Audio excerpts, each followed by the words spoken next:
မျက်မမြင်မျိုးသမီးသည်လမ်းပြခွေးနှင့်အတူလမ်းဖြတ်ကူးရန်ပြင်ဆင်နေစဉ်ကားတစ်စီးအရှိန်ပြင်းစွာဖြင့်ဝင်လာခဲ့သည်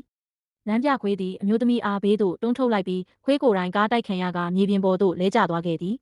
ကားမောင်းသူလူငယ်လေးမှလည်းထိုမတော်တဆမှုကြောင့်သတိလစ်သွားခဲ့သည်လမ်းပြခွေးကသူ့သခင်မကိုအမြဲကာကွယ်သွားမည်ဟုစိတ်ထဲမှပြောကြားလိုက်ပြီးနောက်ခွေး၏ဝိညာဉ်သည်ထိုသူထေးသားလူငယ်၏ခန္ဓာကိုယ်ထဲသို့ဝင်ရောက်သွားခဲ့သည်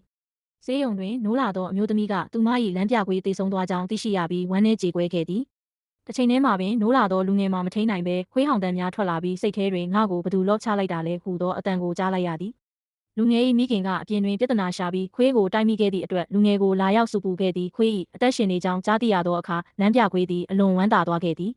ခွေး၏ဝိညာဉ်ကလူငယ်အားကျင်း၏တခင်မကိုရှာဖွေပေးရန်နှင့်တစ်သက်လုံးသူမနှင့်အတူရှိနေပေးရန်တောင်းဆိုခဲ့တော်လဲလူငယ်ကငင်းဆန်ခဲ့သည်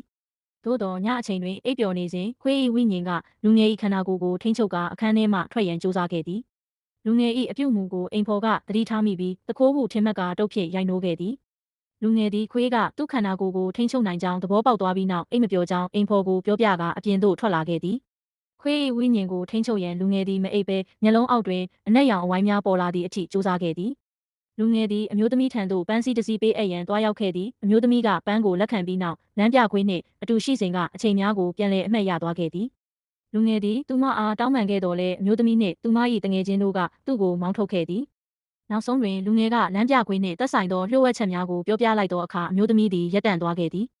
လူငယ်ကခွေး၏ဝိညာဉ်သည်သူ၏ခန္ဓာကိုယ်ထဲတွင်ရှိနေကြောင်းနှင့်ပြင်းသည်စကားပြောသည်ကိုကြားနိုင်ကြောင်းရှင်းပြခဲ့သည်ထို့နောက်လူငယ်ကလမ်းပြခွေး၏ကိုစားသူမကိုစောင့်ရှောက်ရန်သဘောတူခဲ့ပြီးနှစ်ဦးသားနားလည်မှုရရှိသွားခဲ့ကြသည်